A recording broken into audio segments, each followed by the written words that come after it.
오늘 우리가 함께 읽을 하나님의 말씀은 예레미야서 51장인데요.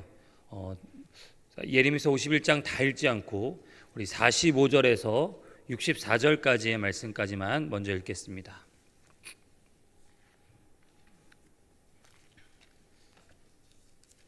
예레미야서 51장 45절에서 64절까지의 말씀입니다.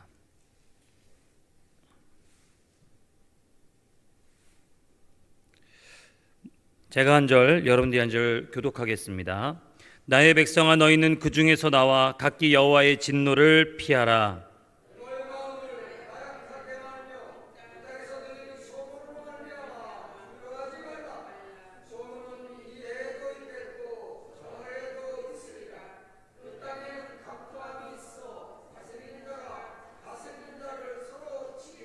그러므로 보라, 날이 이르리니 내가 바벨론의 우상들을 벌할 것이라. 그 온 땅이 치욕을 당하겠고 그 죽임 당할 자가 모두 그 가운데 엎드러질 것이며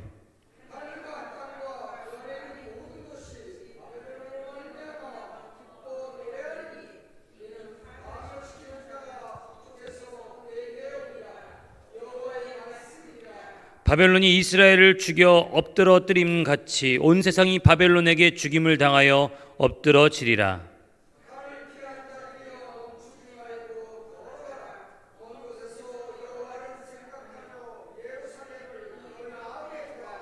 외국인이 여호와의 거룩한 성전에 들어가므로 우리가 책망을 들으며 수치를 당하여 모욕이 우리 얼굴을 덮었느니라.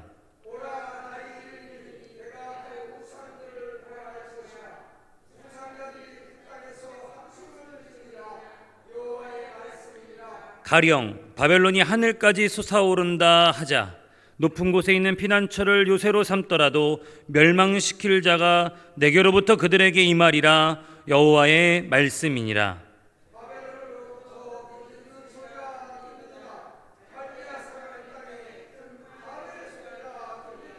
이는 여호와께서 바벨론을 황폐하게 하사 그 큰 소리를 끊으심이로다. 원수는 많은 물같이 그 파도가 사나우며 그 물결은 요란한 소리를 내는도다.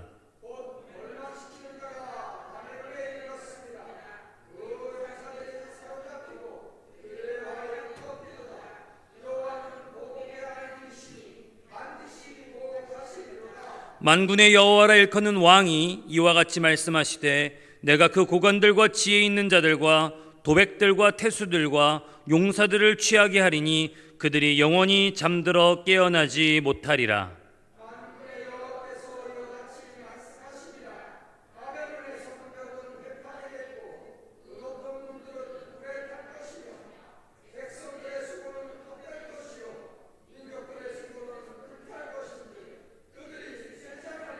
유다의 시드기야 왕 제4년에 마세야의 손자 네리야의 아들 스라야가 그 왕과 함께 바벨론으로 갈 때에 선지자 예레미야가 그에게 말씀을 명령하니 스라야는 병참감이더라.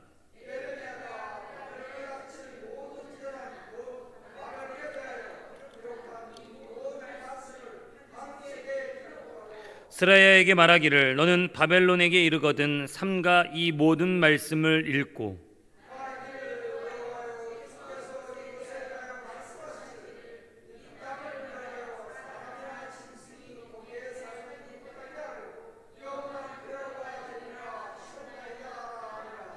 너는 이 책 읽기를 다한 후에 책에 돌을 메어 유브라데 강 속에 던지며 말하기를 바벨론이 나의 재난 때문에 이같이 몰락하여 다시 일어서지 못하리니 그들이 피폐하리라 하라 하니라. 예레미야의 말이 이에 끝나니라. 아멘. 51장에서는 계속해서 50장과 연이어서 바벨론의 심판 그리고 바벨론의 멸망에 대해서 상세하게 다루고 있습니다. 그런데 그 부분이 단순히 바벨론이 망한다 하고 끝나지 않습니다. 예레미야는 바벨론이 멸망하게 된 이유를 지적하고 바벨론이 본래 하나님 앞에서 어떤 의미였는지를 이야기합니다. 바벨론이 의지하고 있던 것이 무엇인지를 보여주고 결국 멸망되게 되는 과정에 하나님께서 어떤 일을 행하실지도 묘사하고 있습니다. 그러니까 우리가 지금 생각해 보면 역사적으로 조선이 망할 때 이것 때문에 망했느니 저것 때문에 망했느니 하면서 정치적인 이유를 들기도 하고 국제 정세적인 이유를 들기도 하는 그런 우리가 분석들이 있지 않습니까? 근데 철저히 지금 예레미야는 한 나라의 멸망을 무엇으로 지금 기준 삼아 보고 있냐면 신학적인 관점, 하나님의 관점으로 한 나라의 멸망에 대해서 분석하고 이야기하고 있는 것이죠. 그런데 그것이 일이 다 벌어지고 난 다음에 이런 일들 때문에 이렇게 됐구나라는 결과론적인 어떤 해석이 아니라 이미 그 일들이 이루어지기 전에, 아니 그 나라가 가장 힘이 세고 가장 강력할 때에 이 일들이 있으리라라고 지금 하나님의 관점에서 그 나라를 해석해내고 있는 것이죠. 우리에게 이 예레미야와 같이 하나님의 관점으로 세상을 이해하고 해석할 수 있게 되기를 간절히 소망합니다. 우리의 눈이 그렇게 뜨여졌을 때, 말씀으로 말미암아 우리의 눈이 그렇게 뜨여졌을 때 우리는 세상을 달리 보고 사람들을 또한 달리 보고, 우리가 아무리 어둡고 암흑 같은 시간을 보낼지라도 하나님의 구원의 손길을 그 가운데서도 발견할 수 있는 우리 청결림교회 새벽의 예배자들 되실 수 있기를 주님의 이름으로 축복합니다. 이 시간 우리 7절부터 10절까지의 말씀을 같이 좀 읽겠습니다. 7절부터 10절입니다. 하나님 앞에서 바벨론이 어떤 의미였는지를 말해주고 있는데요. 7절부터 10절까지 같이 읽겠습니다. 시작. 바벨론은 여호와의 손에 잡혀 있어 온 세계가 취하게 하는 금잔이라. 뭇 민족이 그 포도주를 마심으로 미쳤도다.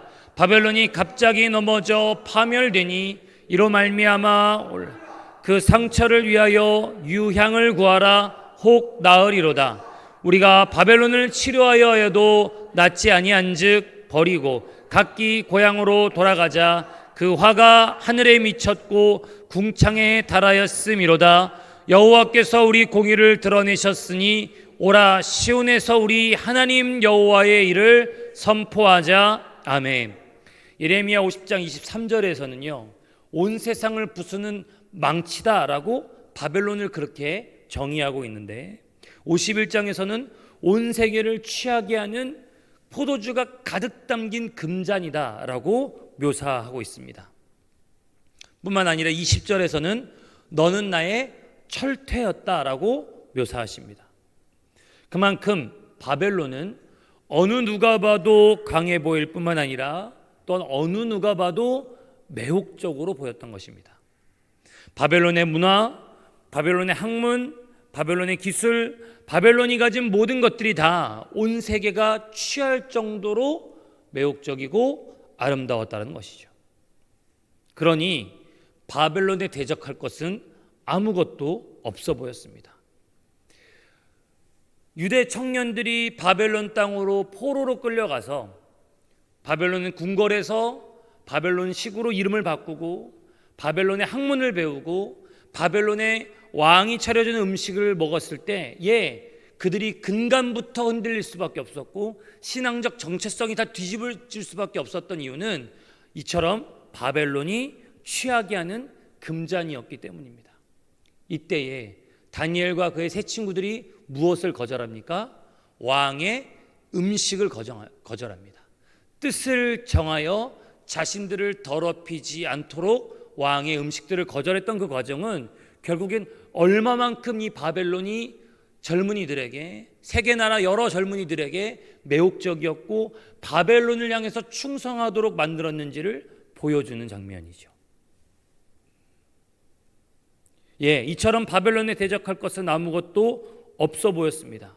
그런데 정작 바벨론이 가진 것이 무엇이며 바벨론이 의지한 것들이 무엇이었는지 우리 13절을 보면 알 수 있습니다. 13절입니다. 시작. 많은 물가에 살면서 재물이 많은 자여 내 재물의 한계 곧 내 끝이 왔도다 라고 말씀하십니다. 바벨론이 그 휘황찬란하고 그 대단해 보였고 그 매혹적으로 보였던 바벨론이 가진 것은 결국에는 많은 물가에 살면서 자신이 가진 재물에 의지하고 있었다라고 하는 것이죠. 17절과 18절입니다. 17절 18절 읽겠습니다. 시작. 사람마다 어리석고 무식하도다. 금장색마다 자기가 만든 신상으로 말미암아 수치를 당하나니 이는 그 부어 만든 우상은 거짓이요 그 속에 생기가 없음이라. 그것들은 헛된 것이요 조롱거리이니 징벌하시는 때에 멸망할 것이나. 여러분, 그 대단해 보이는 바벨론, 그 찬란해 보이는 바벨론의 결론이 뭐냐면 너는 어리석고 무식하다라는 하나님의 평가인 것입니다. 참 이상합니다. 사람의 힘의 한계가 드러날수록, 사람의 지혜가 한계에 부딪힐수록, 사람의 노력으로 안 되는 일들이 드러날수록 여러분, 세상은 절망합니다. 세상은 근심합니다. 그 부딪혀온 한계 때문에 미래를 잃어버렸고 소망을 잃어버렸다라고 말합니다. 그러나 우리는 예언서와 계시록의 말씀을 통해 한 가지 확실해지는 것이 있습니다. 그것이 무엇이냐면 주님의 약속 아래에 있는 백성들은 사람의 한계가 드러날수록 오히려 여호와 하나님의 말씀에 소망을 두고 있는 줄 믿습니다. 여러분, 그렇게 대단해 보이고 그렇게 찬란해 보이던 이 바벨론에 하는 짓이 결국에는 우상 숭배했고 어리석고 무식한 짓이었다는 것이죠. 사람들이 보기에는 더 매혹적이고 더 뭔가 배울 것이 있고 거기만 가면 우리가 더 지혜로워질 것처럼 여겨지는데 그곳을 향한 하나님의 평가는 어리석고 무식하고 헛된 것들이라는 것입니다. 결국 바벨론이 멸망할 때 그들이 의지했던 것, 그들의 지혜, 그들의 노력, 그들의 권력이 한계에 부딪힌 것과 다를 바 없었습니다. 그때에 여러분, 그렇게 한계에 부딪혀서 정말 바벨론 같은 나라도 다 무너진다고 말할 때에 포로로 끌려간 이스라엘과 유다 사람들은 뭐라고 여기냐면 우리 10절을 같이 읽겠습니다. 10절입니다. 시작. 여호와께서 우리 공의를 드러내셨으니 오라 시온에서 우리 하나님 여호와의 일을 선포하자. 아멘. 여러분, 사람이 이룰 수 있는 최고봉, 사람의 능력과 사람의 힘과 사람의 지혜로 이룰 수 있는 최고봉인 바벨론이 무너졌을 때 언약의 백성들은 뭐라고 외치냐면 여호와께서 우리의 공의를 드러내셨다라고 말하고 있는 것이죠. 바벨론으로 대표되는 세상의 한계가 드러나는 바로 그 순간이야말로 여호와께서 공의를 드러내시는 순간입니다. 당연합니다. 여러분, 그렇게 강해 보이고 그렇게 아름다워 보이는 바벨론에서 벌어지는 일들이라는 게 사람이 사람 대우를 하지 않고 끌려온 백성들을 학대하고 고통을 주며 남의 것을 빼앗는 일들 뿐이었던 것이 바로 바벨론 안에서 일어나는 일들이었습니다. 그러나 바벨론이 무너지고 여호와의 공의가 드러났을 때 믿음의 백성들이 해야 될 단 하나의 사명은 바로 10절의 말씀처럼 오라 우리 하나님 여호와의 일을 선포하자라는 것입니다.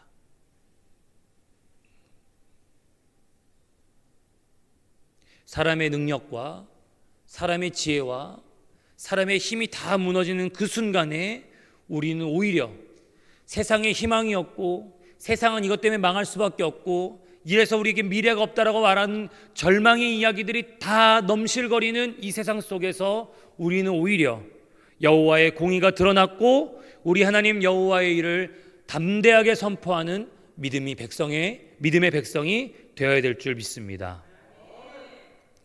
사실 하나님은 우리가 이때만 말하기를 원치 않으셨습니다. 바벨론을 망하게 하는 결정적인 이유에는 바로 믿는 이들의 송사가 있습니다. 우리 35절에서 37절까지의 말씀입니다. 34절에서 37절까지 같이 읽겠습니다. 시작. 바벨론의 느부갓네살 왕이 나를 멸하여 나를 빈그릇이 되게 하며 큰 뱀같이 나를 삼키며 나의 좋은 음식으로 그 배를 채우고 나를 쫓아내었으니 내가 받은 폭행과 내 육체에 대한 학대가 바벨론에 돌아가기를 원한다고 시온 주민이 말할 것이요 내 피 흘린 죄가 갈대아 주민에게로 돌아가기를 원한다고 예루살렘이 말하리라.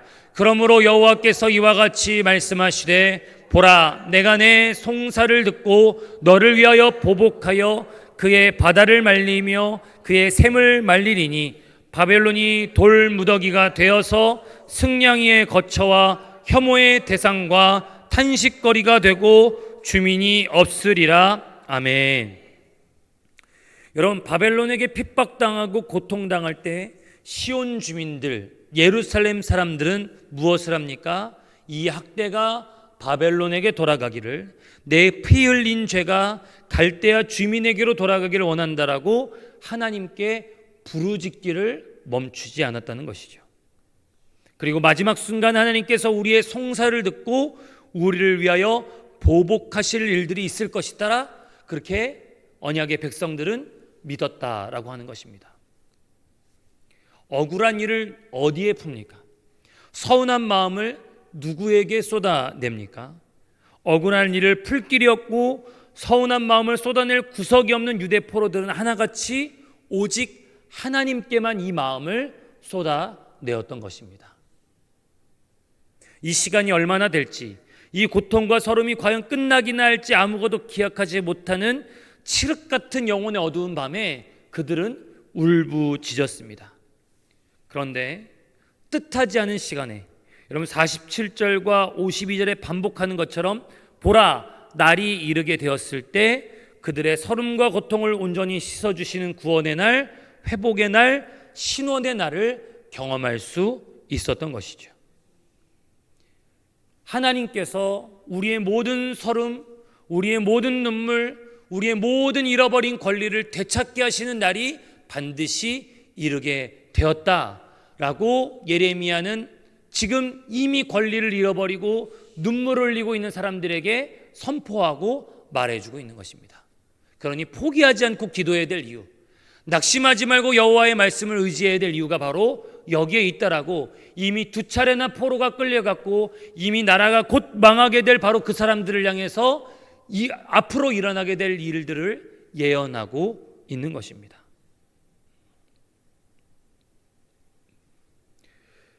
우리가 포기하지 않고 낙심하지 말고 기도해야 될 이유가 바로 여기에 있는 것이죠.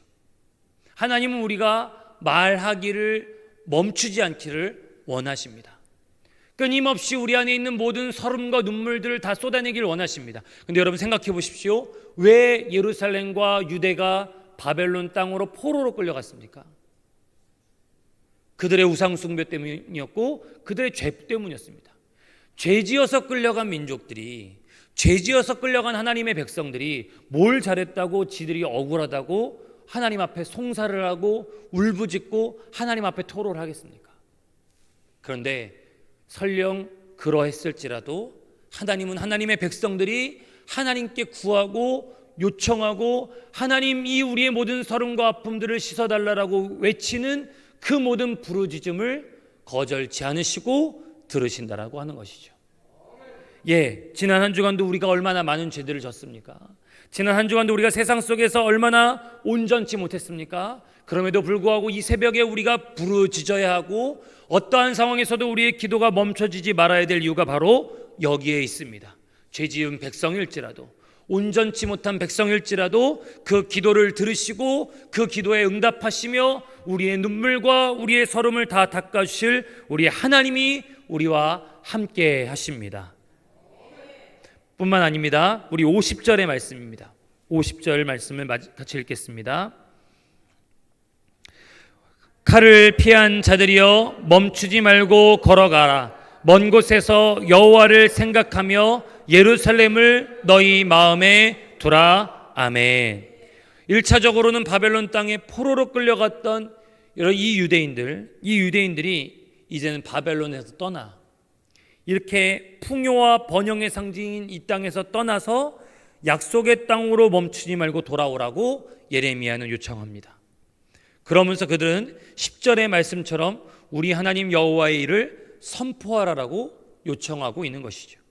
이것이 언제 실현되냐 하면 여러분 이사야서 40장에서 그대로 실현됩니다. 우리 이사야서 40장 3절에서 5절의 말씀입니다.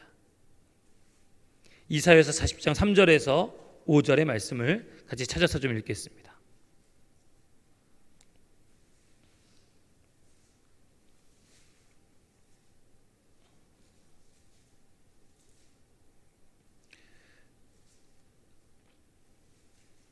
같이 읽겠습니다. 시작. 외치는 자의 소리여 이르되 너희는 광야에서 여호와의 길을 예비하라. 사막에서 우리 하나님의 대로를 평탄하게 하라. 골짜기마다 도두어지며 산마다 언덕마다 낮아지며 고르지 아니한 곳이 평탄하게 되며 험한 곳이 평지가 될 것이요 여호와의 영광이 나타나고 모든 육체가 그것을 함께 보리라. 이는 여호와의 입이 말씀하셨느니라. 아멘. 기억하시다시피 40장은 바벨론이 결국 망하게 되고 70년의 포로살이가 끝나게 되고 새로 세워진 왕 고레스 임금을 통해서 고향 땅으로 돌아가라는 칙령이 선포되었을 때 그들이 시온 땅으로 예루살렘 땅으로 돌아가면서 부르게 되는 노래와 찬송과 선포의 메시지입니다. 바로 70년 전에 예레미야 선지자가 예레미야 51장에 예언했던 바로 그 예언대로 너희들이 시온 땅으로 돌아가서 여호와의 하신 일들을 선포하자라고 말했던 그 권면대로 이제 그 백성이 실제로 하나님의 구원을 얻어 돌아가면서 선포하고 있는 것이죠. 아무도 듣지 않는 것처럼 보여도, 아무도 그 이야기에 귀를 기울이지 않는 것처럼 보여도 70년이 지나서 예레미야의 이 말씀은 그대로 성취되고 이루어졌는 줄 믿습니다.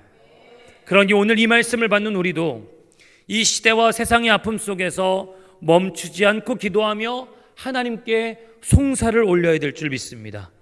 사람의 힘과 세상의 지혜가 한계에 부딪혔을 때에도 멈추지 말고 세 번째 예루살렘 길로 올라가야만 하는 것이죠. 결국 우리 하나님 여호와께서 행하신 일, 궁극적으로 여호와의 그 날에 예수 그리스도께서 이미 행하시고 완성하신 그 구원의 모든 일들을 선포하는 것이야말로 마지막 때에 마치 이사야서 40장에 완전한 구원이 이루어져서 그 백성들이 노래했던 것처럼 우리 또한 마지막 때에 예언자적 사명을 감당하는 성도의 찬송의 일들이 우리 청계열림교회 새벽 예배자들의 삶 가운데 가득히 넘치시기를 주님의 이름으로 축복합니다.